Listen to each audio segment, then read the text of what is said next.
च1 part 1। रात का समय था, हर तरफ अंधेरा था। ऋषभ अपनी कार से दिल्ली की तरफ जा रहा था।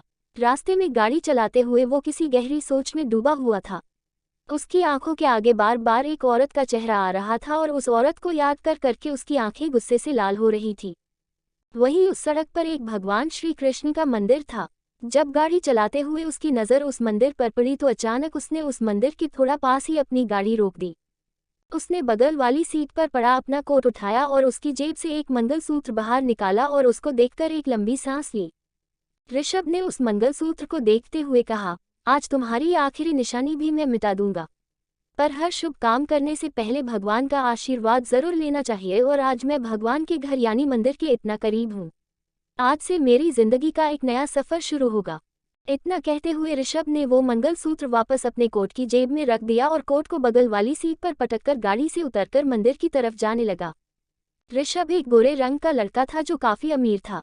उसकी उम्र 32 थी। ऋषभ दिखने में काफी अच्छा था, इसी कारण से काफी लड़कियां उसे पसंद करती थी, परंतु उसकी किस्मत ने प्यार के मामले में उसका साथ नहीं दिया। ऋषभ मंदिर की तरफ जा ही रहा था कि तभी उसे एक लड़की की चिल्लाने की आवाज सुनाई दी। लड़की की आवाज, प्लीज हेल्प। ऋषभ ने पीछे मुड़कर देखा पर उसे कोई नहीं दिखाई दिया। उसने अपने आसपास नजर घुमाई फिर भी उसे कोई नहीं दिखा। ऋषभ को लगा कि शायद थकान की वजह से उसे ऐसी आवाजें सुनाई दे रही है और शायद ये उसकी कोई गलतफहमी ही है। ऋषभ ने फिर से मंदिर की तरफ बढ़ना शुरू कर दिया, परंतु उसे फिर से लड़की के चिल्लाने की आवाज सुनाई दी। उस लड़की की आवाज में दर्द और डर की भावना व्यक्त हो रही थी। अब ऋषभ को यकीन हो गया कि सच में किसी को उसकी मदद की जरूरत है और इसलिए उसने हर तरफ उस लड़की को ढूंढना शुरू कर दिया। उसने अपने फोन की टॉर्च ऑन करी जिससे उसको सब साफ साफ दिखाई दे। मंदिर के आसपास सिर्फ जंगल ही था, इसलिए उसे उस लड़की को ढूंढने में थोड़ी सी तकलीफ हो रही थी, परंतु उस लड़की की आवाज़ अभी भी आ रही थी, इसलिए उसने उस लड़की की आवाज़ का पीछा करने की सोची। और जैसे ही वो थोड़ा आगे बढ़ा उसने देखा कि 4 आदमी एक औरत के साथ ज़बरदस्ती और बदतमीजी करने की कोशिश कर रहे थे। उस औरत की उम्र करीबन 30 होगी। एक आदमी ने उस औरत का हाथ पकड़ा हुआ था और दूसरा आदमी उसका मुंह बंद करने की कोशिश कर रहा था और बाकी के दोनों आदमी उसे काफ़ी गंदी नज़र से देख रहे थे। ऋषभ बिना समय बर्बाद किए उनके पास पहुंच गया। ऋषभ चिल्लाया, क्या हो रहा है ये सब? पहला आदमी, दिख नहीं रहा क्या? जा यहाँ से और अपना काम कर। Rishabh, leave her. दूसरा आदमी, अपनी ये अंग्रेजी कहीं और बोलियो। ऋषभ, मैंने बोला छोड़ो उसे। तीसरा आदमी, और नहीं छोड़ा तो क्या कर लेगा? ऋषभ ने बिना सोचे समझे उसे एक घुसा मारा और वो आदमी गिर गया। पहला आदमी, ओ ये हीरो क्या समझता है अपने आप को? ऋषभ, चुपचाप चले जाओ यहाँ से वरना। चौथा आदमी ऋषभ की बात काटते हुए बोला, वरना क्या? ऋषभ, वरना किसी को अपना मुंह दिखाने लायक नहीं रहोगे।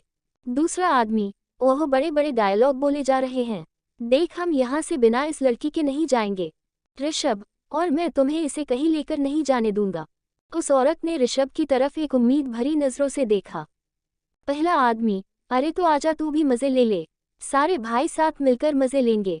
ऋषभ ने बिना समय बर्बाद किए उस आदमी को एक थप्पड़ लगा दिया। ये देखकर बाकी के 2 आदमी ऋषभ की तरफ गुस्से में बढ़ने लगे, परंतु पहले आदमी ने उन्हें आंखों से इशारा करके रोक दिया। पहला आदमी, तुझे क्या लगता है तू इस लड़की को हमसे बचा ले जाएगा और इस लड़की की जिंदगी फिर से पहले जैसे हो जाएगी? ऋषभ, मतलब क्या है तुम्हारा? पहला आदमी, ये एक गांव है, यहाँ लड़की को ऐसी हालत में देखा तो गांव वाले इसकी जान ले लेंगे, और अगर तू इसे घर छोड़ने गया तो वो यही समझेंगे कि तू और ये। ऋषभ उस आदमी की बात काटते हुए बोला, चुप करो।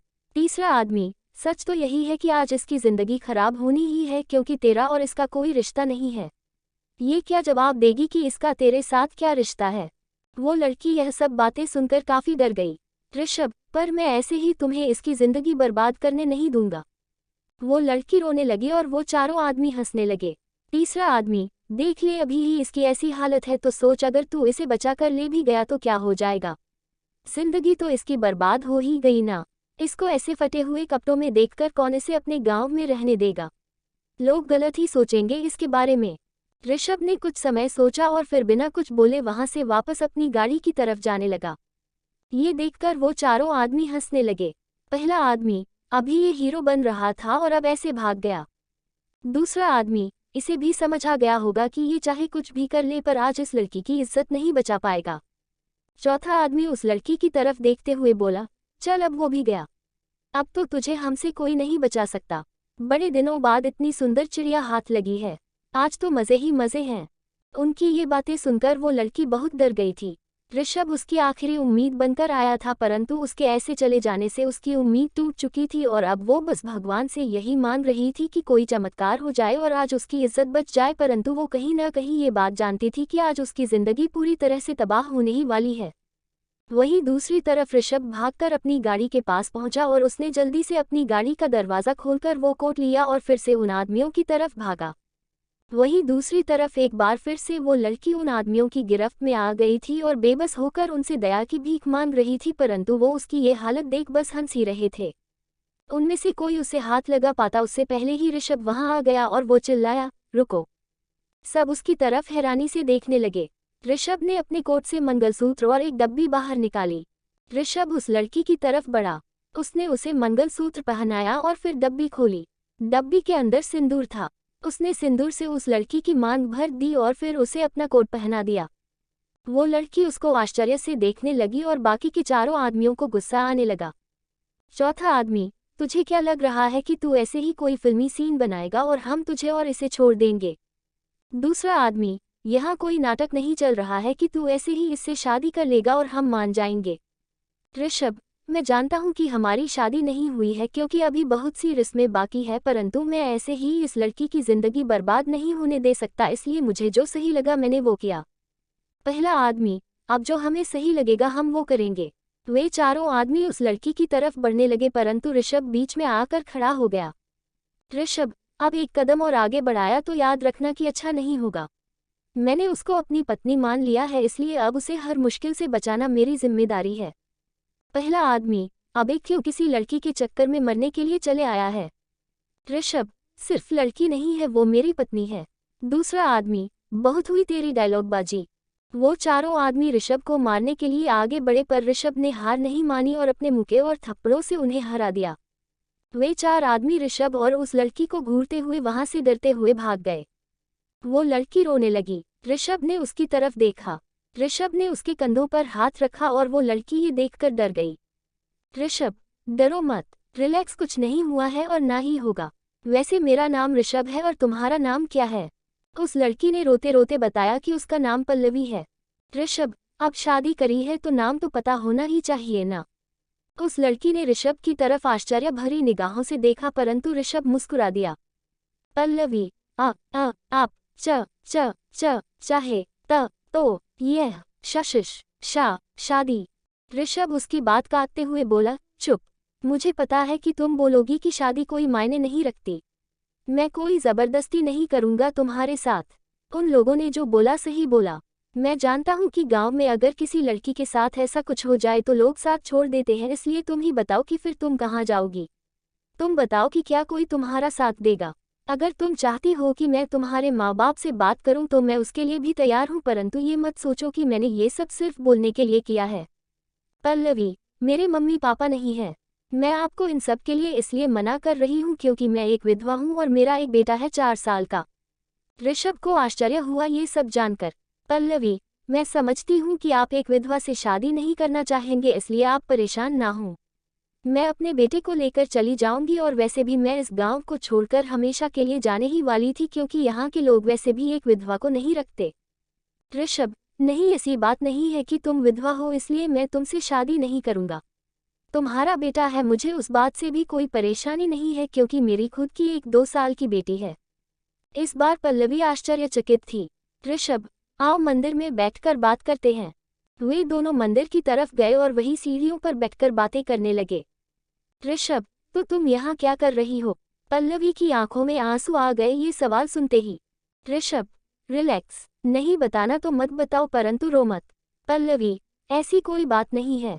मैं 2 दिन पहले ही यहाँ आई हूँ। मैं दिल्ली में रहती थी अपने पति के साथ, परंतु उनका 1 हफ्ते पहले ही एक्सीडेंट हो गया और वह। इतना बोलते ही पल्लवी रोने लगी। ऋषभ ने उसके कंधों पर हाथ रखा और उसे सांत्वना दी। पल्लवी, मेरे पास कोई जगह नहीं थी जाने के लिए। मेरे पति आयुष और मेरी लव मैरिज हुई थी, इसलिए उनके घर वालों ने हमसे अपने सारे रिश्ते खत्म कर दिए थे बहुत पहले ही। मैं अनाथ हूँ। मेरे बस एक दादाजी है और वो इसी गांव में रहते हैं, इसलिए मैं 2 दिन पहले ही यहाँ आ गई, ये सोचकर कि कोई अपनाए या ना अपनाए, परंतु मेरे अपने दादाजी तो अपनाएंगे। मैं यहाँ शायद कभी नहीं आती, परंतु अपने बेटे के चक्कर में आई। दादाजी बहुत नाराज थे मुझसे क्योंकि मैंने लव मैरिज करी जो कि इस गांव के नियमों के विरुद्ध थी, और इसलिए उन्होंने मुझे घर से बाहर निकाल दिया था। मेरी एक बचपन की सहेली इसी गांव में है, उसने मुझे अपने घर रहने दिया, परंतु उसके घर वाले इस बात से खुश नहीं थे। उन्होंने मुझे तो कुछ नहीं कहा, परंतु मैंने उनकी बातें सुन ली थी। मैं परेशान थी क्योंकि मुझे समझ नहीं आ रहा था कि मैं कहाँ जाऊं और क्या करूं। मेरा बेटा सो रहा था तो मैं उसे सोता छोड़कर यहाँ आ गई कुछ समय के लिए, क्योंकि मैंने सोचा जिसका कोई नहीं होता उसका भगवान होता है, और फिर जो कुछ हुआ वो तो आपने देखा ही है। पल्लवी अभी भी रो रही थी, परंतु उसका मन अब थोड़ा शांत था क्योंकि वह वो सब बोल पा रही थी जो उसके दिल में था। ऋषभ, अच्छा, वैसे तुम्हें देखकर लगता है कि तुम पढ़ी लिखी हो। पल्लवी, हाँ मैं पढ़ी लिखी हूँ। मैं जॉब कर सकती हूँ, परंतु मैं अपने बेटे आरव के चक्कर में जॉब नहीं कर सकती, क्योंकि अगर मैं जॉब पर गई तो उसका ध्यान कौन रखेगा और हम कहाँ रहेंगे, क्योंकि जिस घर में हम रहते थे वो मेरे पति के माँ बाप के नाम है। जब तक आयुष साथ थे तब तक वह अपने माँ बाप को हर महीने उस घर का किराया दे देते थे, परंतु आयुष के चले जाने के बाद उनके माता पिता ने मुझे और मेरे बेटे को उनके घर से चले जाने के लिए कह दिया। ऋषभ, हे भगवान, दुनिया में कैसे लोग हैं जो अपने पोते और अपनी बहू के साथ ऐसा व्यवहार करते हैं। पल्लवी, गलती उनकी नहीं है, मेरी तो किस्मत ही ऐसी है। पहले माँ बाप का साथ छूटा, फिर आयुष आए जिंदगी में, पर उनके साथ उनके माँ बाप की नफरत भी आई। जैसे तैसे सब सही चल ही रहा था और आरव आया हमारी जिंदगी में, परंतु फिर आयुष ही मुझे छोड़कर चले गए। और आज जो होने वाला था उसके बाद तो शायद मेरे साथ साथ आरव की जिंदगी भी। पल्लवी फिर से बोलते बोलते रोने लगी। ऋषभ, परेशान मत हो, मैं हूँ तुम्हारे और आरव के साथ। पल्लवी ने ऋषभ की तरफ देखा जो मुस्कुरा रहा था। पल्लवी, नहीं नहीं, मैं आपके ऊपर बोझ नहीं बनना चाहती। मैं अपने और अपने बेटे आरव के लिए कुछ ना कुछ कर ही लूंगी। ऋषभ, पल्लवी तुम मेरी पत्नी हो अब से। माना हमने वह 7 फेरे नहीं लिए और बहुत सी रस्में नहीं करी, परंतु मैंने जब तुम्हारी मांग में सिंदूर भरा था और तुम्हें मंगलसूत्र पहनाया था तब यह नहीं सोचा था कि तुम मुझ पर बोझ बनोगी, और ना ही आरव के बारे में जानकर मुझे कुछ गलत लगा, बल्कि मुझे अब अपने फैसले पर खुशी हो रही है। पल्लवी, पर ऋषभ उसकी बात बिना सुने बोला। पल्लवी, अपनी ना सोचो, पर कम से कम आरव की तो सोचो, उसके भविष्य की सोचो। तुम कहाँ जाओगी? बेशक ये सब जल्दी में हुआ हो, परंतु मैं तुम्हें वादा करता हूँ कि मैं कभी भी इन सब चीज़ों के लिए तुम्हें दोष नहीं दूंगा। पल्लवी कुछ सोचने लगी। ऋषभ, कहीं तुम ऐसा तो नहीं सोच रही कि मेरी बेटी है और तुम्हें उसी बात से दिक्कत हो रही हो? तो मैं पहले ही बता देना चाहता हूँ कि वह तुम्हारी जिम्मेदारी नहीं है। जैसे वो अभी खुश रह रही है और मेरे परिवार के सदस्य उसका ध्यान रख रहे हैं, वैसे ही आगे भी उसका उसी तरीके से ध्यान रखा जाएगा। और हाँ, मैं आरव और उसमें कभी फर्क नहीं करूंगा। पल्लवी, नहीं, मैं ऐसा बिल्कुल नहीं सोच रही हूँ, बल्कि मैं हमेशा से एक बेटी चाहती थी और मुझे खुशी है कि मेरी इच्छा पूरी हो गई और मुझे बेटी मिल गई। और अब तक आपने जो भी कहा और किया उसके बाद मुझे थोड़ा सा भी शक नहीं है कि आप आरव और अपनी बेटी में फर्क करेंगे। मैं आपके परिवार के बारे में सोच रही हूँ, मेरा मतलब है कि आपके माता पिता। ऋषभ उसकी बात काटते हुए थोड़े गुस्से में बोला। ऋषभ, उनके बारे में मत सोचो, वो तुम्हें अपनी बहू मान लेंगे, और अगर नहीं भी माना तब भी उन्हें मानना ही पड़ेगा। पल्लवी, नहीं प्लीज, आप मेरी वजह से अपने माता पिता के खिलाफ मत होना, क्योंकि आयुष के साथ शादी करने के बाद मैंने देख लिया है। ऋषभ फिर से पल्लवी की बात काटते हुए बोला। पल्लवी, किसने बोला कि मैं तुम्हारी वजह से उनके खिलाफ जा रहा हूँ? अच्छा छोड़ो ये सारी बातें, मैं तुम्हें कुछ और बताना चाहता हूँ। तुमने सब बता दिया अपनी जिंदगी के बारे में, अब मेरी बारी। पल्लवी ने सिर हिलाकर हाँ का इशारा किया। ऋषभ, पल्लवी, जैसा कि मैंने बताया कि मेरी बेटी है 2 साल की जिसका नाम है पिया। मेरी पत्नी और मेरा तलाक हो गया था। मैं दिल्ली में रहता हूँ और किसी काम की वजह से हरियाणा गया था और वहाँ से आ ही रहा था कि तुमसे मिला। पल्लवी ने ऋषभ की सारी बातें ध्यान से सुनी। ऋषभ, तुम पूछोगी नहीं कि मेरा तलाक क्यों हुआ? पल्लवी, नहीं, क्योंकि मेरी आपसे जितनी भी बात हुई उससे ये पता चल गया कि आप एक अच्छे इंसान हैं, तो शायद कोई बड़ा कारण रहा होगा इन सब के पीछे, और अगर आप खुद नहीं बता रहे तो मैं नहीं पूछूंगी कभी भी, क्योंकि वैसे ही आप मेरे लिए इतना कुछ कर रहे हैं। ऋषभ, मैं कुछ नहीं कर रहा हूँ और आगे से कभी ये मत बोलना। यह शायद हमारी किस्मत में था कि हम ऐसे मिले। शायद इस सब से मेरी पिया को मौर और आरव को पिता मिल जाए। पल्लवी मुस्कुराए। पल्लवी, हाँ मैं पूरी कोशिश करूंगी पिया की अच्छी माँ बनने की। आज से मेरे 2 बच्चे हैं, एक पिया और एक आरव। ऋषभ मुस्कुराया। ऋषभ, चलो अब तुम्हारी सहेली के घर चलते हैं और तुम्हारा सामान लेते हैं जिससे हम दिल्ली के लिए निकल सके। और हाँ, मुझे अपने बेटे से भी तो मिलना है। पल्लवी मुस्कुराई। वो दोनों कार में जाकर बैठ गए और फिर पल्लवी ने ऋषभ को अपनी सहेली के घर का रास्ता बताया और वो वहां पहुंच गए। चट्टू पाक 2। थोड़ी देर बाद पल्लवी की सहेली का घर आ गया और उसने ऋषभ को गाड़ी रोकने के लिए बोला। जैसे ही पल्लवी गाड़ी से उतरी, आरव भागते हुए उसके पास आ गया और उसके पैर पकड़ लिए। आरव पल्लवी को ऐसे पकड़ा हुआ था जैसे मानो वो उसे गले से लगाना चाहता हो। आरव रो रहा था। ऋषभ भी गाड़ी से उतर गया। पल्लवी, क्या हुआ बेबी, आप रो क्यों रहे हो? आरव रोते रोते बोला। आरव, पहले डैडी छोड़कर चले गए और अब आप भी। पल्लवी नीचे झुकी और उसके आंसू पोंछते हुए बोली। पल्लवी, मम्मी कहीं नहीं जाएगी अपने छोटे से राजकुमार आरव को छोड़कर। पल्लवी ने ऋषभ की तरफ देखा। पल्लवी, और आपको पता है मम्मी आपके लिए डैडी लेकर आई है। आरव खुश होकर बोला। आरव, डैडी कहाँ है डैडी? पल्लवी ने ऋषभ की तरफ उंगली करके बोला। पल्लवी, वह है आपके डैडी। आरव ने ऋषभ की तरफ देखा जो कि मुस्कुरा रहा था। आरव, नहीं वह नहीं है मेरे डैडी। ये सुनकर ऋषभ के चेहरे से मुस्कान चली गई। पल्लवी, आरव आज से आपके यही डैडी है। आरव, नहीं, इतना कहकर आरव रोते रोते अंदर चला गया। पल्लवी, सॉरी, वो आरव आयुष के बहुत करीब था इसलिए शायद उसे थोड़ा समय लगेगा यह मानने में कि अब आप उसके। ऋषभ पल्लवी की बात काटते हुए बोला। हाँ, मैं समझ सकता हूँ और सच में मुझे बिल्कुल बुरा नहीं लगा। वो बहुत क्यूट और मासूम बच्चा है। उसने अभी अभी अपने पापा को खोया है इसलिए उसे समय लगेगा यह मानने में कि अब से मैं ही उसका डैडी हूँ। उसे जितना समय चाहिए वो उतना समय ले सकता है परंतु मैं अपनी जिम्मेदारियां अच्छे से निभाऊंगा। पल्लवी मुस्कुराई। तभी पल्लवी की सहेली राधा वहां आ गई। राधा, पल्लवी, यह आरव को क्या हुआ? वो रोते रोते अंदर गया। राधा बोलते बोलते रुक गई क्योंकि अचानक राधा की नज़र पल्लवी के मंगलसूत्र पर पड़ी और फिर उसके माथे के सिंदूर पर पड़ी और फिर उसने पल्लवी के बगल में खड़े ऋषभ को देखा। पल्लवी समझ गई कि राधा किस उलझन में है। पल्लवी, अंदर चलकर बात करते हैं। राधा और ऋषभ दोनों ही उसकी बात से सहमत हुए। वो सब अंदर गए। घर पर सिर्फ राधा, पल्लवी, आरव और ऋषभ ही थे। पल्लवी, अंकल आंटी कहाँ गए? राधा, वह सब रामू काका की बेटी की शादी में गए हैं। पहले मुझे तू बता कि यह सब क्या हुआ और तेरे कपड़े। पल्लवी राधा की बात काटते हुए बोली। राधा, इनसे मिलिए है ऋषभ। पल्लवी ने ऋषभ की तरफ इशारा किया। पल्लवी, यह मेरी दोस्त राधा है। राधा और ऋषभ ने एक दूसरे को देखकर हल्की सी मुस्कान दी। पल्लवी ने फिर राधा को सब बताया जो हुआ। सारी बात सुनकर राधा परेशान होते हुए बोला। राधा, हे भगवान, पल्लवी तू ठीक है ना?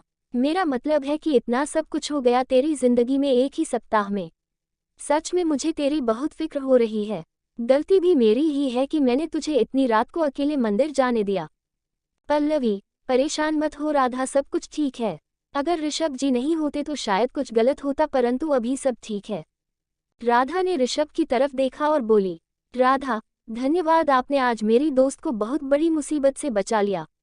ऋषभ, अरे धन्यवाद की कोई ज़रूरत नहीं है। राधा, पल्लवी जा तू पैकिंग कर ले और आरव को देख ले कहीं रो ना रहा हो। पल्लवी, हाँ मैं जाती हूँ। पल्लवी वहाँ से अंदर कमरे में चली गई। राधा ने ऋषभ की तरफ देखा। राधा, आपका बहुत धन्यवाद। मैं बता नहीं सकती कि मैं कितनी खुश हूँ ये देखकर कि शायद अब मेरी सहेली की ज़िंदगी थोड़ी सी बेहतर हो जाए। मैंने बचपन से ही उसे दुखी देखा है क्योंकि अगर उसकी ज़िंदगी में खुशियाँ आती भी है तो वह ज़्यादा समय नहीं रुकती है। पहले अंकल आंटी की मृत्यु हुई। मैंने उसका ध्यान भटकाने के लिए उसके दादाजी से बात करी और उसे अपने साथ दिल्ली ले गई पढ़ाई का बहाना बनाकर। उसके दादाजी मान गए थे क्योंकि उस समय पल्लवी की हालत सच में अच्छी नहीं थी। फिर वहाँ हमारी मुलाकात आयुष जीजू से हुई जो एक बहुत अच्छे इंसान थे और उनके आने से पल्लवी के जीवन में भी फिर से खुशियाँ आ गई थी। परंतु फिर उनके रिश्ते को लेकर पल्लवी के दादाजी और आयुष जीजू के माता पिता ने अपनी असहमति जताई परंतु उस समय भी आयुष जीजू ने पल्लवी का साथ नहीं छोड़ा परंतु कभी भी आयुष जीजू के मम्मी पापा ने पल्लवी को खुश नहीं रहने दिया। फिर आरव के आने के बाद जैसे तैसे उनके जीवन में सब सही हुआ ही था कि तभी कुछ दिनों पहले आयुष जीजू ही इन्हें छोड़कर चले गए। राधा की आंखों में भी आंसू आ गए। राधा, पल्लवी एक बहुत अच्छी लड़की है।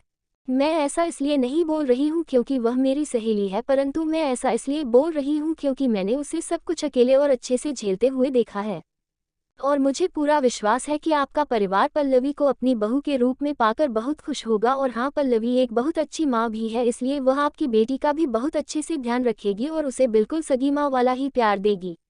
मैं सच में बहुत खुश हूँ कि चाहे कैसे भी करके पर पल्लवी का साथ देने वाला तो कोई आया है। मैं अपनी दोस्ती का फर्ज नहीं निभा पाई। मैं पल्लवी को यहाँ नहीं रख सकती ज्यादा समय तक, और मैं यही सोचकर परेशान थी कि क्या करूँ उसके लिए, परंतु तभी आप आ गए उसके जीवन में। ऋषभ ये सब सुनकर बहुत भावुक हुआ। ऋषभ, परेशान मत हो, अब मैं हूँ आरव और पल्लवी का ध्यान रखने के लिए, क्योंकि मैंने उससे वादा किया है। मैं नहीं जानता कि हमारा रिश्ता एक आम पति पत्नी जैसा हो भी पाएगा या नहीं, परंतु हाँ इतना पता है कि मैं एक अच्छा दोस्त बनकर उसका जरूर ध्यान रखूंगा। राधा, बस इससे ज्यादा मैं भी आपसे और कुछ नहीं चाहती, और मुझे पता है कि पल्लवी भी बस यही चाहेगी कि आरव खुश रहे। ऋषभ, वैसे मैं एक चीज चाहता हूँ आपसे। जैसे आप आयुष को आयुष जीजू बोलती हो, वैसे ही मुझे भी जीजू बोलो, क्योंकि चाहे हालात जैसे भी हो पर रिश्ता तो बन ही गया है। राधा, ओके जीजू, अब ये बताएं कि आप कॉफी पीना पसंद करेंगे या फिर चाय। ऋषभ, जो आपका मन करे। तभी ऋषभ को किसी का फोन आ गया और वह बात करने के लिए बाहर आ गया। राधा सबके लिए कॉफी बनाने के लिए चली गई। ऋषभ को उसकी माँ का फोन आया। ऋषभ की माँ, बेटा ये ले पिया से बात कर ले, वो तुझे याद कर रही है। ऋषभ, हाँ माँ, मैं भी उसे काफी याद कर रहा हूँ। ऋषभ की माँ ने पिया से ऋषभ की बात करवाई। पिया, एडी टेडी। ऋषभ, हाँ बच्चा। पिया, एडी। पिया रोने लगी। ऋषभ, बच्चा मैं जल्दी आऊंगा आपके पास, आप रो मत। तभी ऋषभ की नजर आरव पर पड़ी, जो घर के मुख्य द्वार के पास खड़ा होकर आसमान में तारों को देख रहा था। ऋषभ, माँ पिया को सुला दो, मैं बाद में बात करता हूँ, और हाँ मैं पिया के लिए 2 तोहफे लेकर आऊंगा। ऋषभ की माँ, ठीक है बेटा। ऋषभ ने फोन रखा और आरव के पास गया। आरव की आंखों में आंसू थे। ऋषभ, क्या हुआ आरव, आप रो क्यों रहे हो? आरव ने आसमान की ओर एक तारे की तरफ इशारा किया। आरव, क्या वो मेरे टेडी है? ऋषभ ने उस तारे को देखा और फिर उसने आरव की तरफ देखा, जो उस तारे को ही घूर रहा था। आरव, मम्मी बोलती है कि डैडी तारा बन गए, क्योंकि भगवान जी को डैडी बहुत पसंद थे। उन्होंने मेरे डैडी को तारा बना दिया और मुझे अकेला छोड़ दिया। ऋषभ, आप अकेले कहाँ हो? आपकी मम्मी भी तो है। आरव, मम्मी अकेली नहीं है, क्योंकि आप उनके पास डैडी बनकर आ गए, पर मैं तो अकेला हूँ। आरव रोने लगा। ऋषभ, किसने कहा कि मैं मम्मी के पास आया हूँ? मैं तो इस छोटे से प्यारे से आरव के पास आया हूँ उसका डैडी बनकर। मम्मी अकेली है, पर आरव के पास मैं हूँ। आरव ने ऋषभ की तरफ देखा। आरव, नहीं आप मेरे डैडी नहीं हो, मेरे डैडी ताला है। बताओ आप कौन हो? ऋषभ, मुझे आपके डैडी ने भेजा है, क्योंकि वह चाहते हैं कि मैं उनके प्रिंस आरव का ध्यान रखूं उसका न्यू डैडी बनकर। मैं आपके डैडी का दोस्त हूं, इसलिए उन्होंने मुझे भेजा है। आरव ने ऋषभ की तरफ देखा। आरव, पर मुझे न्यू डैडी नहीं चाहिए, आप मेरे डैडी को बोलो ना कि वो वापस आ जाए। ऋषभ उसकी बात सुनकर चुप हो गया, क्योंकि वो भी नहीं जानता था कि अब वो आरव को कैसे समझाए कि अब उसके डैडी वापस नहीं आ सकते। आरव फिर से तारे को घूरने लगा और ऋषभ सोच में पड़ गया कि अब कैसे आरव का ध्यान भटकाए। कुछ पल सोचने के बाद वो बोला, अच्छा आरव, तो आपको फ्रेंड चाहिए? आरव ने आश्चर्य से ऋषभ की तरफ देखा। ऋषभ, मैं आपका डैडी नहीं तो कम से कम फ्रेंड तो बन ही सकता हूं ना। आरव बिना कुछ बोले अंदर की तरफ भागते हुए चला गया। ऋषभ को कुछ समझ नहीं आया। तभी वहां राधा कॉफी लेकर आ गई। ऋषभ मुस्कुराया और उसने उसके हाथ से कॉफी ले ली। राधा, आरव एक बहुत प्यार बच्चा है, वो किसी के साथ भी जल्दी घुल मिल जाता है, परंतु जब से आयुष जीजू गए हैं तब से वो काफी दुखी है। वो अब पल्लवी के अलावा किसी से ज्यादा बात नहीं करता और हमेशा गुमसुम रहता है। उसे समय लगेगा मानने में कि आयुष जीजू अब कभी वापस नहीं आएंगे और आप ही अब उसके पिता हो। ऋषभ, और मैं इंतजार करूंगा उस दिन का जब वो मुझे अपने पिता के रूप में स्वीकार कर लेगा। राधा ऋषभ की बात सुनकर मुस्कुराई। थोड़ी देर बाद पल्लवी ने राधा को अंदर बुलाया। राधा अंदर गई और फिर पल्लवी के बैग लेकर बाहर आई। पल्लवी भी उसके साथ बाहर आई, परंतु उसकी गोद में आरव था जो कि सो रहा था। ऋषभ ने आरव की तरफ देखा, जो सोते वक्त बहुत ही क्यूट लग रहा था। पल्लवी के हाथ में एक पट्टी बंधी हुई थी। राधा की नजर उस पट्टी पर गई। राधा, पल्लवी यह क्या हुआ तेरे हाथ में? पल्लवी, अरे यार मैंने पहले ध्यान नहीं दिया था, परंतु उन गुंडों के चक्कर में मेरे हाथ में चोट आ गई थी। राधा, तेरे हाथ में लगी हुई है और तूने आरव को गोद में लिया हुआ है, एक काम कर इसे उठा दे। पल्लवी ने आरव की तरफ देखा और मुस्कुराई। पल्लवी, तुझे पता है ना, आरव की आदत है कि जब भी वो रोता है तो रोते रोते ही सो जाता है। वैसे भी इस एक हफ्ते में ये ढंग से नहीं सोया है और जैसे ही उठता है वैसे ही आयुष को याद करके रोने लगता है। कम से कम सोते वक्त मुस्कुरा रहा है और तू बोल रही है कि इसकी नींद खराब कर दूं इसको उठाकर। राधा, पर तू। राधा कुछ बोलने ही वाली थी कि तभी ऋषभ पल्लवी के पास गया और उससे बोला, ऋषभ, लाओ मुझे दो। पल्लवी, पर ऋषभ उसकी बात काटते हुए बोला, क्या हुआ? भूल गई क्या कि मैं अब से इसका डैडी हूँ? मेरा फर्ज बनता है कि मैं ध्यान रखूं इसका। जब ये जाग रहा होता है तब दूर भागता है, कम से कम सोते वक्त तो मेरे पास रहेगा। पल्लवी, आपको गाड़ी चलाने में परेशानी होगी। ऋषभ, परेशान मत हो, पिया को लेकर बहुत बारी गाड़ी चलाई है इसलिए इसके साथ भी चला लूंगा। पल्लवी कुछ बोलती उससे पहले ही ऋषभ ने अपना हाथ दिखाकर उसे रोक दिया। पल्लवी ने ऋषभ को आरव दे दिया। राधा को ये देखकर खुशी हुई। राधा और पल्लवी ने मिलकर सारे बैग गाड़ी में रख दिए। ऋषभ बहुत आराम से गाड़ी में बैठा जिससे आरव की नींद न खराब हो। पल्लवी ने राधा को गले लगाया। राधा, भगवान करे अब तेरी जिंदगी में सारी खुशियां आए, और हाँ, मेरे से संपर्क में रहना। वैसे मैं भी अगले हफ्ते दिल्ली में अपने ससुराल आ जाऊंगी तो तुझसे तब मिलूंगी ही। पल्लवी, हाँ जरूर, और तू भी अपना ध्यान रखना। और हाँ, मेरी तरफ से अंकल आंटी को शुक्रिया कह देना। जल्दी जल्दी में उनसे मिलकर उनको शुक्रिया भी नहीं कह सकी। राधा, तू अब परेशान मत हो, और हाँ, मैंने अपना फ़ोन नंबर ऋषभ जीजू को दे दिया है और उनसे उनका ले लिया है। तू जब नया फ़ोन ले ले तो उनसे मेरा नंबर ले लेना और फिर मेरे से आराम से बतियाना। पल्लवी मुस्कुराए और गाड़ी में बैठ गई। ऋषभ ने गाड़ी चलाना शुरू कर दिया। ऋषभ आरव को लेकर भी बिना किसी परेशानी के गाड़ी चला रहा था। ये देखकर पल्लवी की आंखों में आंसू आ गए जो ऋषभ ने देख लिए। ऋषभ, क्या हुआ? क्या सोच रही हो? पल्लवी, बस यही सोच रही हूँ कि कुछ ही दिनों में मेरी जिंदगी कैसे बदल गई। ऋषभ, जिंदगी के खेल निराले हैं, कब कैसे बदल जाए पता ही नहीं चलता, इसलिए इतना मत सोचो। अब सब अच्छा होगा और आरव की टेंशन बिल्कुल छोड़ दो, यह मेरा ही बेटा है। पल्लवी मुस्कुराए। ऋषभ, वैसे वो तुम्हारी दोस्त तुम्हारे काफी करीब लगती है। पल्लवी, वो और आयुष ही तो मेरे सबसे अच्छे दोस्त थे। आयुष ने कभी एक दोस्त की कमी महसूस नहीं होने दी, और अगर कभी दोस्त की जरूरत पड़ती तो राधा तो थी ही। ऋषभ, और कोई दोस्त नहीं है तुम्हारा?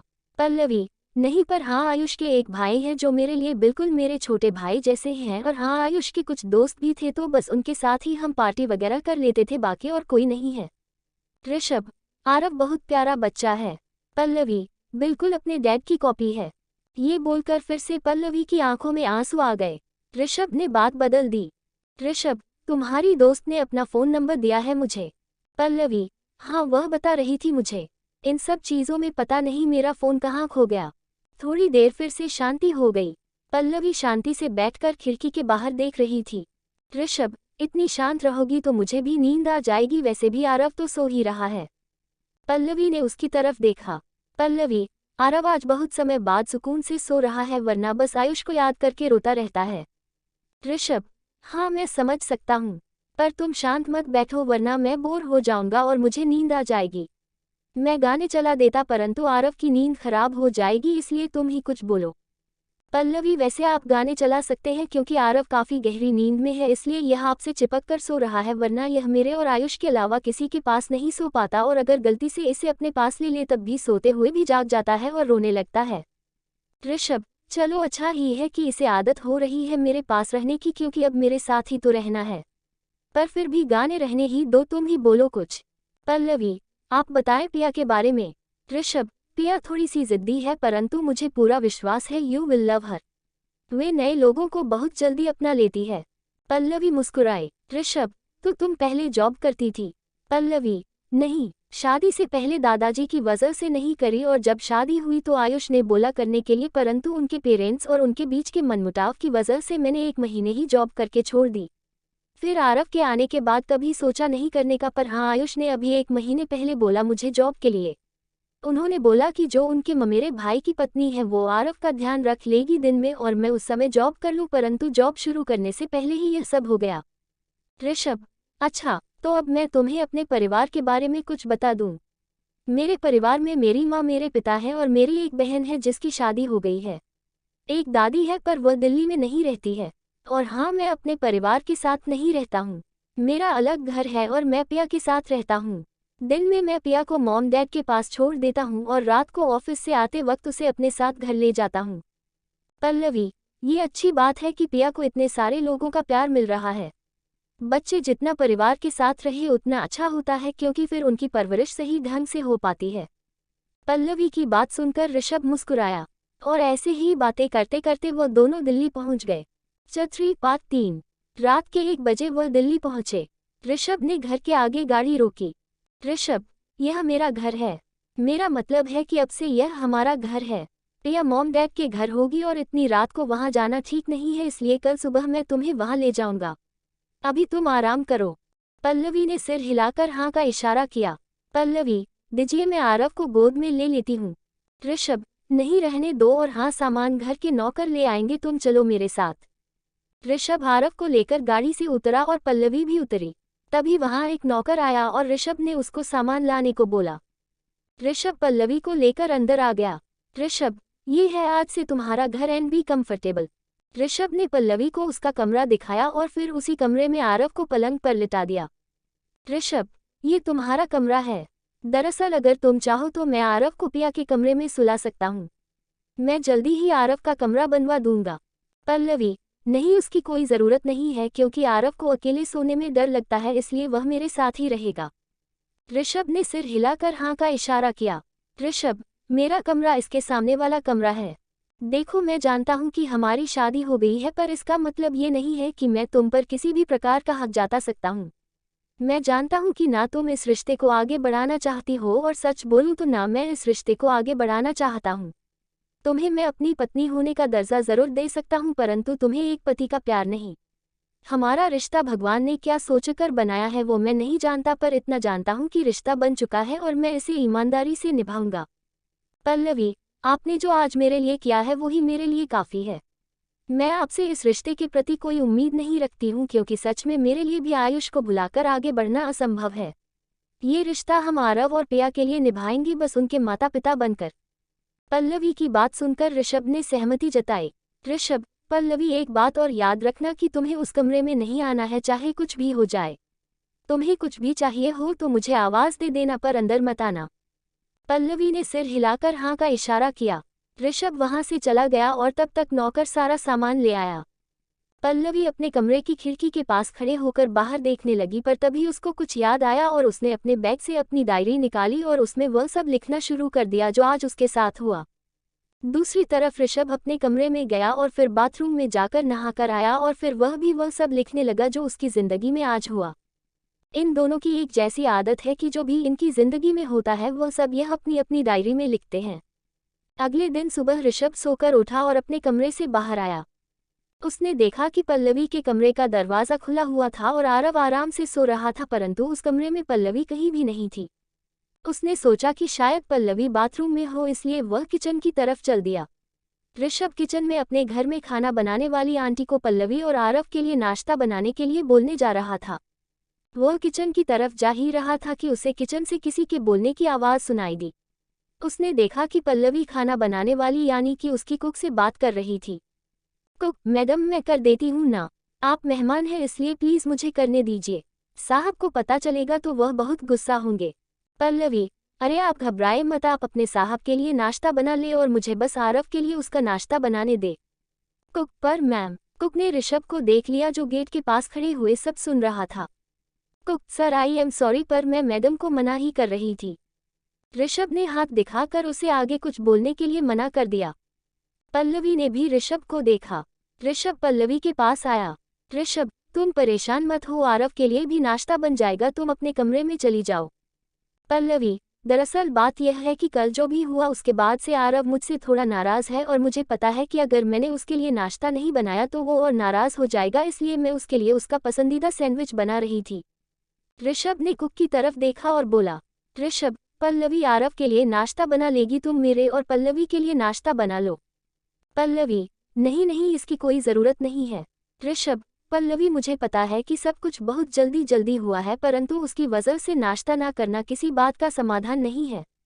पल्लवी, अरे ऐसी बात नहीं है, मेरा सच्ची बहुत कम मन है खाने का और मैं जब आरव को खाना खिलाती हूँ तो उसी के साथ खाती हूँ क्योंकि वो ऐसे अकेले नहीं खाता।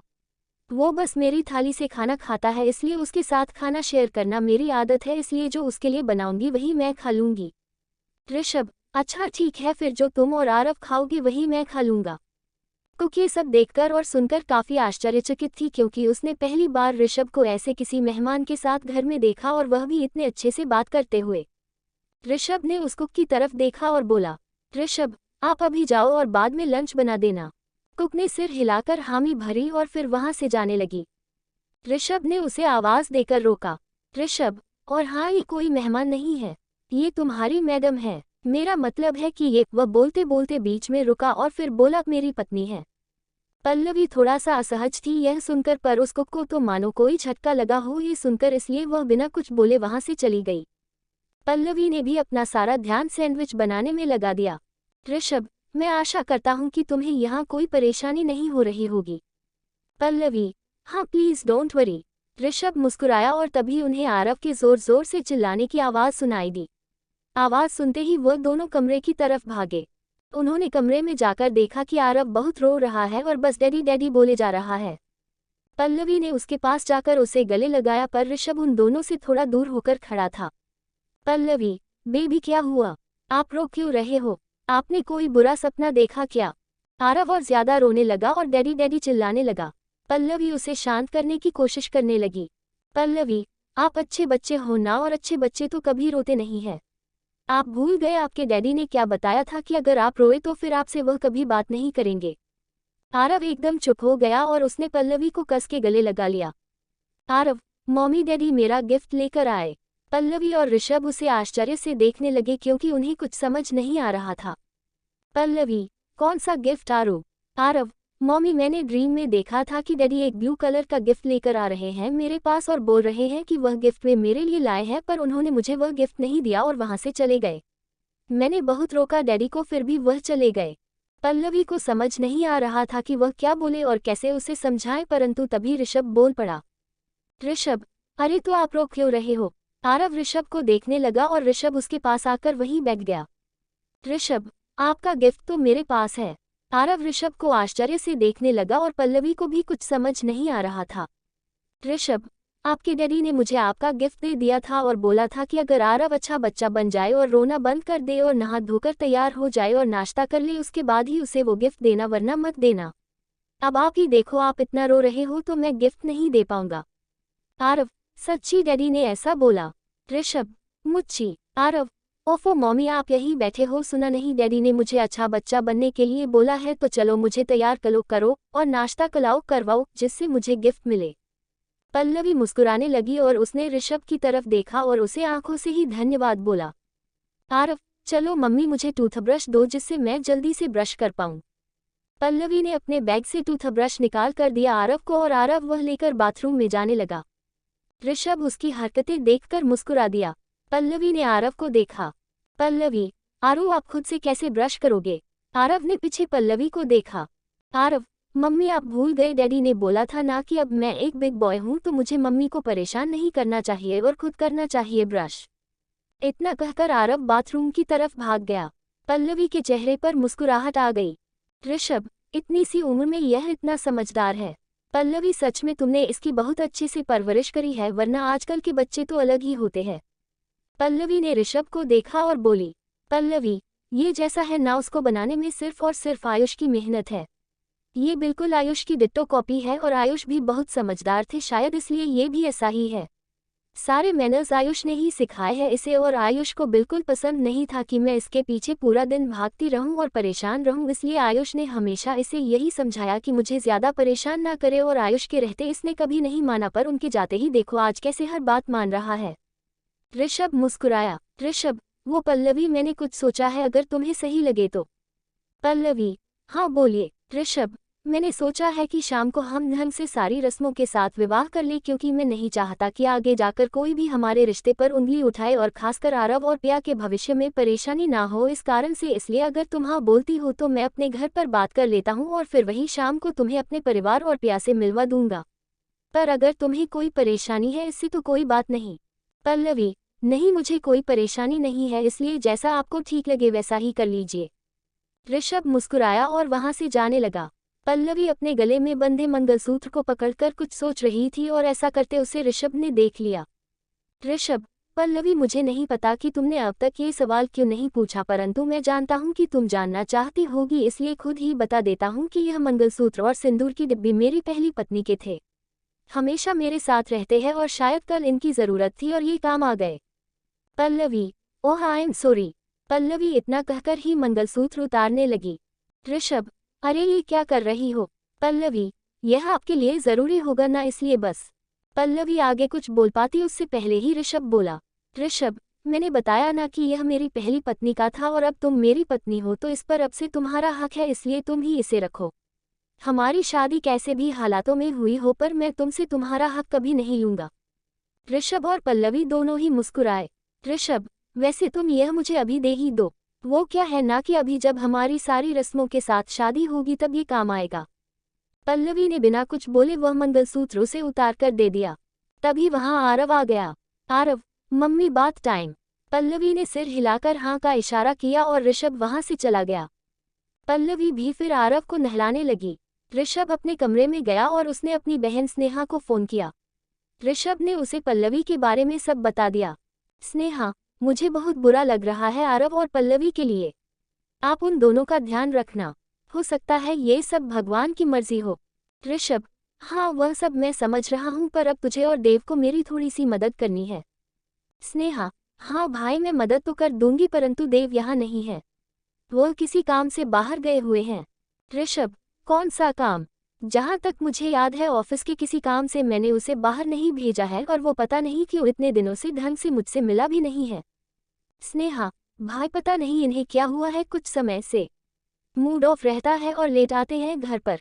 खुराना मेंशन भी नहीं आते। अब कुछ पूछती हूँ तो बोलते हैं कि काम का स्ट्रेस है और एक दोस्त की कुछ परेशानियों में मदद करने की वजह से व्यस्त हैं।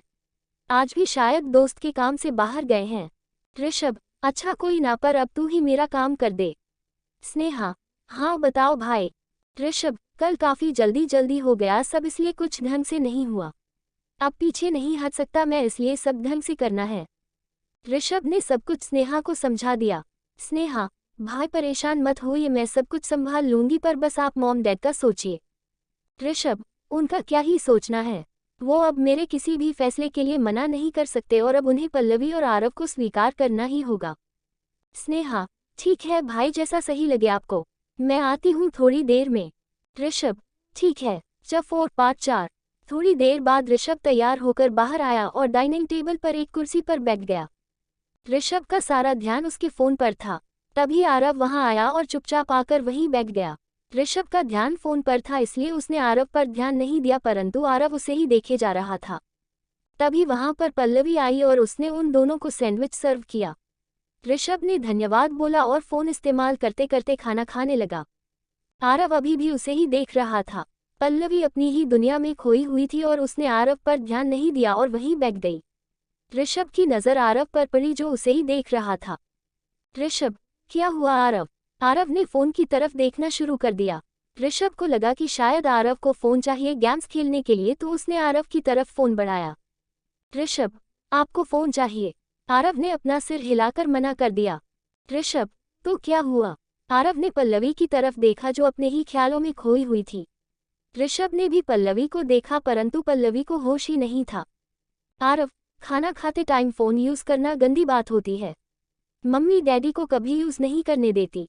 ऋषभ ने आरव को देखकर मुस्कुरा दिया और फोन साइड में रख दिया। ऋषभ, आपके डैडी मम्मी से डरते थे? आरव मुस्कुराने लगा। आरव, मम्मी से सब डरते हैं। वो दोनों हंसने लगे पर पल्लवी का ध्यान अभी भी नहीं था उन पर। ऋषभ ने पल्लवी की तरफ देखा। ऋषभ, पल्लवी। पल्लवी वही अपने ख्यालों में खोई हुई बोली, हाँ आयुष। ऋषभ समझ गया कि पल्लवी आयुष की यादों में खोई हुई है। वो अपनी कुर्सी से उठा और फिर उसने पल्लवी के पास जाकर उसके कंधों पर हाथ रखकर उसे हिलाया। पल्लवी को होश आया। पल्लवी, हाँ क्या हुआ? ऋषभ, तुम्हें क्या हुआ? आरव कब से इंतजार कर रहा है कि तुम उसे नाश्ता करवाओगी पर तुम कहाँ खोई हुई हो? पल्लवी, अरे हाँ आरव चलो नाश्ता करो। ऋषभ भी अपनी कुर्सी पर बैठ गया। वो दोबारा फोन उठाने ही वाला था कि तभी उसको आरव की बात याद आ गई और उसने फोन नहीं उठाया और सैंडविच खाने लगा। ऋषभ, पल्लवी तुम सच में बहुत अच्छे सैंडविच बनाती हो। पल्लवी, आयुष और आरव दोनों को बहुत पसंद है ये। ऋषभ हल्का सा मुस्कुराया। पल्लवी आरव को सैंडविच खिला रही थी और आरव बहुत खुश होकर खा रहा था। परंतु ऋषभ ने एक बात नोटिस करी कि पल्लवी कुछ नहीं खा रही थी। ऋषभ, आरव, वैसे आपको नहीं लगता कि आपकी मम्मी सारा नाश्ता जानकर आपको और मुझे खिला रही है जिससे उन्हें कुछ ना खाना पड़े? आरव ने ऋषभ की और अपनी प्लेट को देखा और फिर पल्लवी की प्लेट को देखा। पल्लवी सिर्फ ऋषभ को देख रही थी। आरव, मम्मी आप डैडी का इंतजार कर रही हो? पल्लवी की आंखों से आंसू निकलने लगे। ऋषभ समझ गया कि पल्लवी ने झूठ बोला था कि वो आरव के साथ खाती है, पर सच्चाई यह है कि वो आयुष के साथ खाती है। ऋषभ, पल्लवी सच बताओ क्या है? पल्लवी समझ गई कि ऋषभ किस बारे में बात कर रहा है। पल्लवी, मैं शुरू से बहुत बेफिक्र रही हूँ। मुझे अपनी कोई फिक्र नहीं होती थी, परंतु आयुष को ये बात बिल्कुल पसंद नहीं थी, इसलिए वह मेरे साथ बैठते थे खाना खाते समय और मुझे अपनी ही प्लेट से खाना खिलाते थे। वो खुद सर्व करते थे और फिर मुझे और आरव दोनों को अपने हाथ से खिलाते थे। मैं भी बच्चों की तरह उनके हाथ से खाती थी। कभी कभी आरव को मैं खिलाती थी, परंतु हाँ, आयुष हमेशा मुझे खिलाते थे।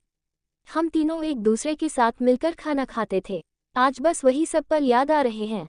पल्लवी थोड़ी इमोशनल हो गई और ऋषभ समझ गया सब। ऋषभ, आरव, लगता है मम्मी को आपके हाथ से खाना खाना है। आरव मुस्कुरा दिया और अपने हाथों से पल्लवी को खाना खिलाने लगा। पल्लवी रोते रोते उसके हाथ से खाने लगी और ये देखकर ऋषभ मुस्कुराने लगा। तभी वहां कुक आ गई। कुक, सर, लंच में कुछ स्पेशल बनाना है।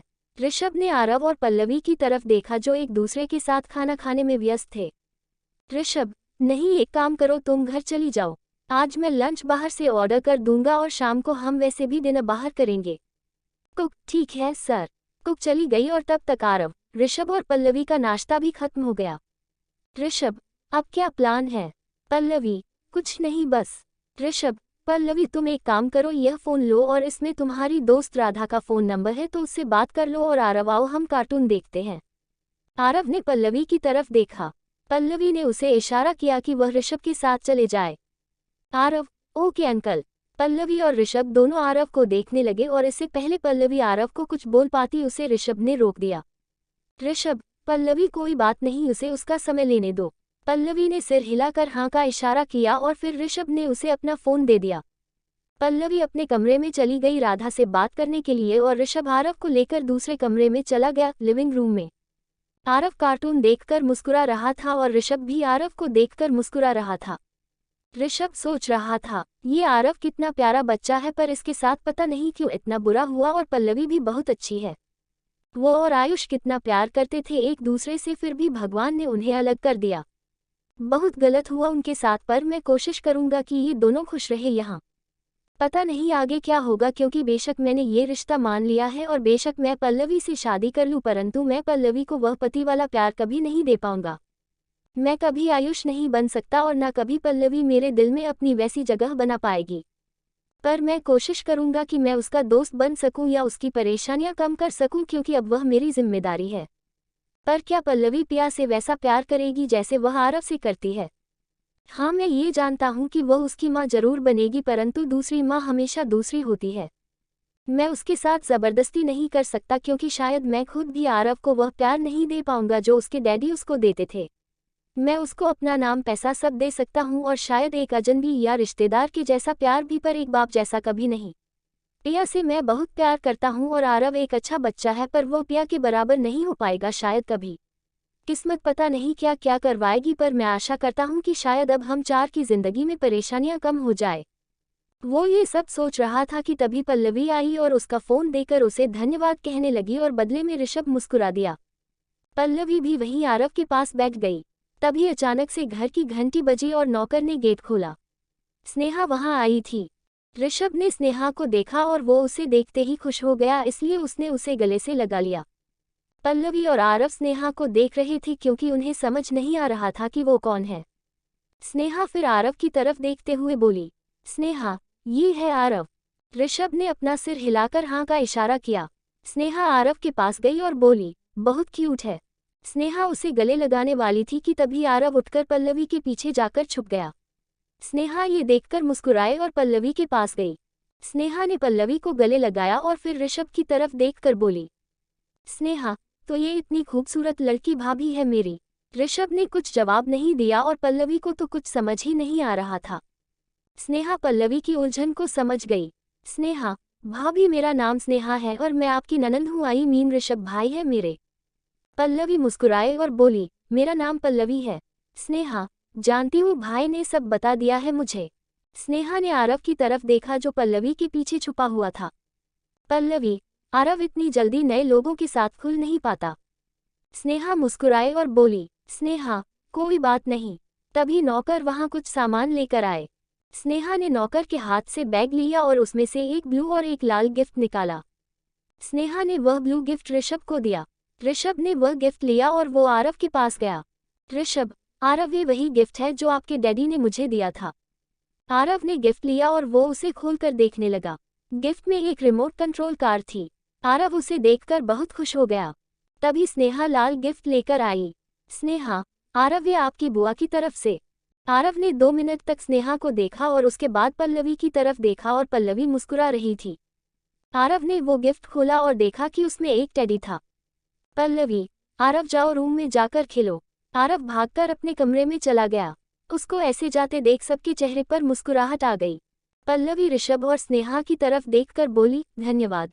स्नेहा, अरे अब आरव की बुआ उसके लिए टैडी लाई तो धन्यवाद मत बोलो, और हाँ, उसके न्यू डैडी तो उसको कितने ही गिफ्ट दे सकते हैं। पल्लवी मुस्कुराए, फिर वह तीनों वहीं बैठ गए। स्नेहा, भाभी, मुझे पता है कि आपकी जिंदगी में कुछ ही समय में बहुत कुछ हो गया, पर अब आप टेंशन मत लो क्योंकि अब आरव और आप खुराना फैमिली का हिस्सा हो। क्यों भाई, सही कहा ना? ऋषभ, हाँ बिल्कुल। पल्लवी मुस्कुराए। स्नेहा, ऋषभ भाई, आप क्या यहाँ बैठे हो? आपको कोई और काम नहीं है क्या हमारी बातें सुनने के अलावा? जाओ कुछ काम करो। ऋषभ वहां से बिना कुछ बोले चला गया। स्नेहा, भाभी, मैं यह नहीं बोलूंगी कि मैं आपका दर्द समझ सकती हूँ क्योंकि मैंने सच में कभी ऐसा कुछ अपनी जिंदगी में फेस नहीं किया है, परंतु हाँ, ऋषभ भाई ने बहुत कुछ फेस किया है और शायद आप दोनों एक दूसरे को समझ सकोगे। मैं नहीं बोलूंगी कि जो हुआ उसे भूल जाओ और नई जिंदगी शुरू करो क्योंकि मुझे पता है वो करना आप दोनों के लिए बहुत मुश्किल है, पर हाँ, आप दोनों को आरव और प्रिया के लिए कभी ना कभी ये कदम उठाना पड़ेगा। भाई को गुस्सा बहुत आता है, पर हाँ, वो दिल के बहुत अच्छे हैं, तो कभी भी उनकी किसी भी बात का बुरा मत मानना और अगर कोई बात बुरी लगे तो उन्हें बता देना जब उनका गुस्सा शांत हो जाए, और हाँ, अगर उन्हें ना बता पाओ तो मुझे बोल देना। मुझे अपनी दोस्त ही समझो। प्रिया को एक माँ की ज़रूरत है और आरव को एक पिता की, तो अब आप और भाई ही मिलकर उनकी ये कमियां पूरी कर सकते हो। मुझे नहीं पता कि मैं ये सब आपसे क्यों बोल रही हूँ, पर मैं चाहती हूँ कि आप मेरी उम्मीदों पर पानी ना फेरो प्लीज़। स्नेहा की आंखों से आंसू निकल रहे थे। पल्लवी ने उसके आंसू पोंछते हुए बोला, पल्लवी दीदी, मेरी कोई बहन नहीं है और न ही आयुष की थी जिससे मुझे शादी के बाद भी वो बहन वाला प्यार नसीब नहीं हुआ, परंतु आज आपसे मिलकर मुझे यकीन हो गया है कि भगवान ने मेरी बहन के रूप में आपको भेजा है। मैं नहीं जानती कि इस नई शादी के बंधन में हम कैसे रहेंगे, पर मैं इतना ज़रूर जानती हूँ कि मैं इसे पूरी ईमानदारी से निभाऊंगी। मैं यह नहीं बोल सकती कि मैं खुश हूँ इस रिश्ते से, पर मैं ये भी नहीं बोलूँगी कि मैं दुखी हूँ। आपके भाई मेरे पास तब आए जब मेरी जिंदगी में मेरे पास कोई नहीं था। उनके बहुत एहसान है मुझ पर। मैं हमेशा कोशिश करूंगी कि मैं आपके भाई को दुखी ना करूं, और हाँ, पिया भी अब से मेरी बेटी है। आरव और पिया दोनों मेरे बच्चे हैं और उनके लिए मैं ये रिश्ता ईमानदारी से निभाऊंगी। बेशक मैं और आपके भाई पति पत्नी ना बन पाए, पर हाँ, हम आरव और पिया के पेरेंट्स जरूर बनेंगे। स्नेहा ने पल्लवी को गले लगा लिया। ऋषभ भी उन दोनों की सारी बातें छुप छुप कर सुन रहा था और उसने भी फैसला ले लिया कि वो कभी पल्लवी को दुखी नहीं करेगा और आरव और पिया का अच्छा पिता बनेगा। स्नेहा और पल्लवी फिर ऐसे ही बातें करने लगी कि तभी उनके पास ऋषभ पहुंच गया। पल्लवी, आप लोग बैठिए, मैं कुछ खाने के लिए लेकर आती हूँ। स्नेहा, अरे भाभी, कोई फॉर्मेलिटी की जरूरत नहीं है। पल्लवी को स्नेहा के मुंह से बार बार भाभी सुनना अजीब लग रहा था। ऋषभ, पल्लवी, रामू नौकर आ रहा है नाश्ता लेकर। तभी रामू कुछ प्लेट्स लेकर और जूस लेकर आया। स्नेहा, भाभी बैठिए ना।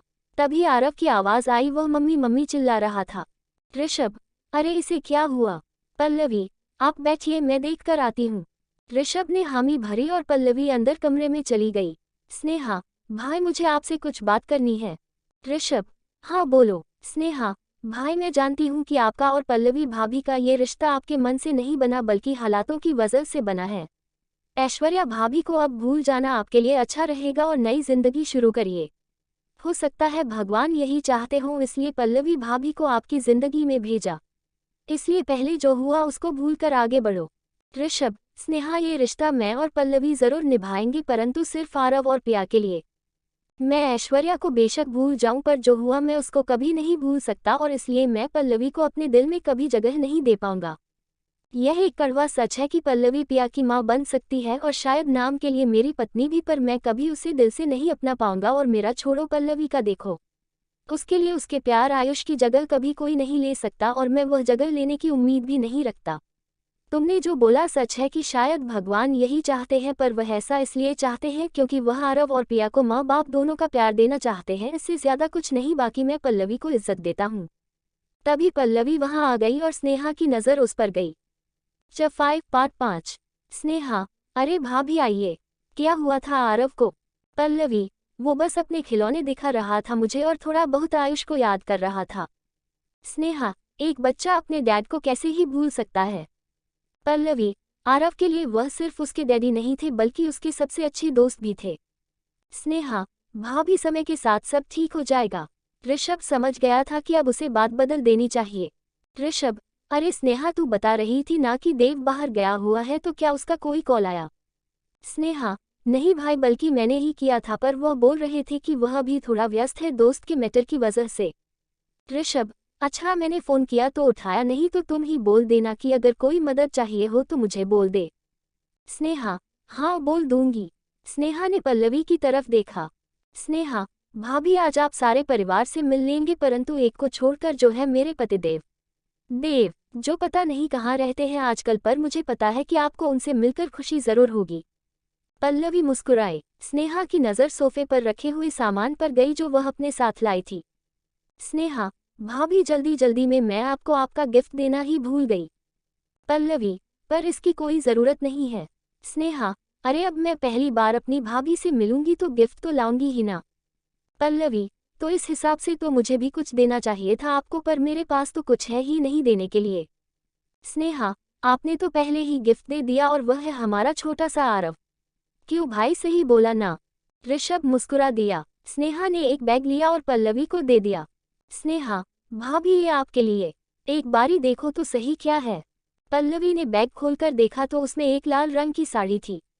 स्नेहा, कैसी लगी? पल्लवी, बहुत सुंदर है। धन्यवाद।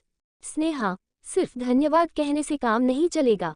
आज आपको शाम को यही साड़ी पहननी है। पल्लवी, ठीक है। ऋषभ, अरे वाह स्नेहा, देव के साथ रहकर तेरी भी पसंद अच्छी हो गई। स्नेहा, भाई, यह मेरी पसंद की नहीं है। दरअसल भाभी सॉरी, सुबह कोई दुकान नहीं खुली होती तो मैं खुद जाकर कुछ नहीं ला पाए, और आरव के लिए भी गिफ्ट्स बड़ी मुश्किल से मिले, पर हाँ, ये साड़ी एकदम नई है। देव एक हफ्ते पहले ही लाए थे। पल्लवी, अरे फिर आपने मुझे क्यों दे दी? वह आपके लिए इतने प्यार से लाए होंगे और आपने अपना गिफ्ट मुझे क्यों दे दिया? मैं यह नहीं ले सकती। स्नेहा, भाभी, देव मेरे लिए गिफ्ट्स लाते रहते हैं और प्लीज़ आप इसे लेने के लिए मना ना करें। वैसे भी मैं साड़ी बहुत कम पहनती हूँ और पता नहीं देव क्या सोचकर उस दिन इसे ले आए। और मुझे पता है कि अगर देव को पता चला कि मैंने आपको ये साड़ी दी है तो उन्हें बिल्कुल बुरा नहीं लगेगा। पल्लवी, पर स्नेहा पल्लवी की बात बिना सुने बोली, भाई आप कुछ बोलो। ऋषभ, पल्लवी रख लो, क्योंकि मुझे पता है कि मेरी बहन बहुत जिद्दी है, इसलिए वह मानेगी नहीं और वह प्यार से दे रही है। मैं इसके बदले उसको कोई उसकी पसंद की ड्रेस दिला दूंगा। स्नेहा, हाँ भाभी, अब तो प्लीज रख लो, क्योंकि अब तो ऋषभ भाई भी बोल रहे हैं और अब मुझे मौका मिलेगा भाई के पैसे खर्च करवाने का। पल्लवी, ठीक है, अब आप इतना बोल रहे हैं तो रख लेती हूँ। स्नेहा, ये हुई ना बात। ऋषभ, स्नेहा, तूने सारी तैयारियां कर दी? स्नेहा, हाँ भाई, सब सेट है। शाम को मंदिर में आप दोनों की अच्छे से शादी होगी और मॉम, डैड और पिया भी वहीं मिलेंगे, एंड देन सब मिलकर साथ में डिनर करेंगे। ऋषभ, हाँ ठीक है। शाम को पल्लवी आरव को तैयार करने लगी और फिर खुद भी तैयार होने लगी। पल्लवी थोड़ा घबराई हुई थी क्योंकि आयुष के मॉम डैड ने कभी उसे अपनाया नहीं था और उसे डर था कि कहीं ऋषभ के मॉम डैड ने भी ऐसा ही कुछ किया तो। पल्लवी ने स्नेहा की दी हुई लाल साड़ी पहनी हुई थी जिसमें वह बहुत सुंदर लग रही थी। तैयार होते समय उसकी आंखों से आंसू निकल रहे थे क्योंकि उसको आयुष की याद आ रही थी। आरव अपने खिलौनों के साथ खेल रहा था। तभी स्नेहा आई पल्लवी के कमरे में और उसने पल्लवी की आंखों में आंसू देखे। स्नेहा, क्या हुआ भाभी? पल्लवी, इस लाल साड़ी में खुद को देखकर आयुष की याद आ गई। आयुष हमेशा बोलते थे कि उन्हें मुझ पर लाल रंग बहुत अच्छा लगता है और खासकर जब मैं लाल रंग की साड़ी पहनती हूँ तो उनकी नज़रें मुझसे हटती ही नहीं। मुझे याद है कि एक बार कॉलेज के एनुअल फंक्शन में मैंने ऐसे ही लाल रंग की साड़ी पहनी थी और उस दिन उनकी नज़रें सिर्फ मुझ पर थी। और उसी दिन उन्होंने स्टेज पर पूरे कॉलेज के आगे मेरे लिए एक शायरी बोली थी। प्यार का इजहार पहले ही कर चुके थे पर खुलेआम दुनिया के आगे उन्होंने उस दिन किया था। उनकी शायरी में उन्होंने मेरी खूबसूरती की तारीफ करी थी। वो अगर आज यहाँ होते तो यही बोलते कि पल्लवी आज तुमसे अपनी नज़रें हटाने का मन नहीं है। ये सब बोलकर पल्लवी थोड़ा इमोशनल हो गई और साथ ही साथ स्नेहा भी। स्नेहा ने पल्लवी को गले लगाया। स्नेहा, आयुष भाई सही बोलते थे। आप इस लाल रंग की साड़ी में बेहद खूबसूरत लग रही हैं और आयुष भाई की नज़रें ना हटने का कारण भी समझ आ गया। मैं खुद आपसे नज़रें नहीं हटा पाऊंगी। Pallavi, thank you. अगले ही पल पल्लवी फिर से घबराने लगी। स्नेहा, क्या हुआ भाभी? आप इतना घबरा क्यों रही है? पल्लवी, बेशक आयुष मुझसे बेहद मोहब्बत करते थे पर मेरी खूबसूरती और मेरे आदर्श भी आयुष के मॉम डैड को इम्प्रेस नहीं कर सके और उन्होंने मुझे कभी उनकी बहू के रूप में नहीं अपनाया और यही डर आज मुझे फिर है कि कहीं फिर से वैसा कुछ। स्नेहा पल्लवी की बात काटते हुए बोली, भाभी इस बात की टेंशन मुझे भी है। भाई और मॉम डैड के बीच कुछ ठीक नहीं है आजकल तो इसलिए हो सकता है कि वह भाई के इस फैसले पर उंगली उठाए। पर हाँ आप ये ना समझना कि उन्हें आप पसंद नहीं क्योंकि शायद अगर आपकी जगह और कोई भी हो तब भी मॉम डैड नहीं मानते। पल्लवी को अब और घबराहट होने लगी। स्नेहा, भाभी आप टेंशन मत लो। ऋषभ भाई है ना सब संभाल लेंगे। मॉम डैड ने पहले देव को भी नहीं अपनाया था पर बाद में मान गए थे क्योंकि भाई ने बात करी थी। पल्लवी कुछ सोचने लगी। स्नेहा, क्या हुआ भाभी आप कुछ सोच रहे हो? पल्लवी, कुछ नहीं बस वो कुछ ऐसे ही याद आ गया था। स्नेहा, अब आप पास्ट की छोड़ो और फ्यूचर के बारे में सोचो। हमें लेट हो रहा है और भाई बाहर इंतजार कर रहे हैं तो चलें। पल्लवी ने हाँ बोला और आरव के पास गई और फिर उसे अपने साथ बाहर ले आई। बाहर ऋषभ उनका इंतजार कर रहा था। ऋषभ अपना फोन चलाने में व्यस्त था। स्नेहा झूठा खांसते हुए बोली, बताओ भाई भाभी कैसी लग रही है? ऋषभ ने पल्लवी की तरफ देखा और उसे पल्लवी बेहद खूबसूरत नजर आ रही थी। ऋषभ मुस्कुराया और बोला अच्छी लग रही है। तब आरव ने पूछा कि क्या हम डैडी के ताले से मिलने जा रहे हैं?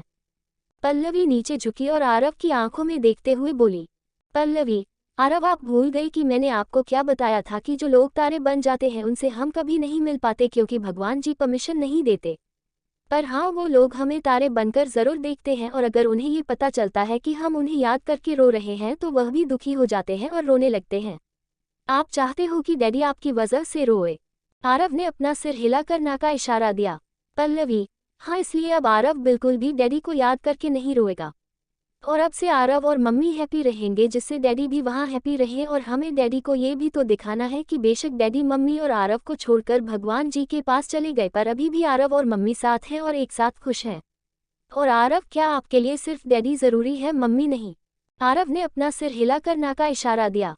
पल्लवी, हाँ तो आरव के पास मम्मी तो है ही और मम्मी आरव को वादा करती है कि चाहे कुछ भी हो जाए पर मम्मी आपको छोड़कर कहीं नहीं जाएगी। आरव मुस्कुराने लगा और तभी पल्लवी की नज़र ऋषभ और स्नेहा पर गई जो आरव और पल्लवी की बातें सुन रहे थे।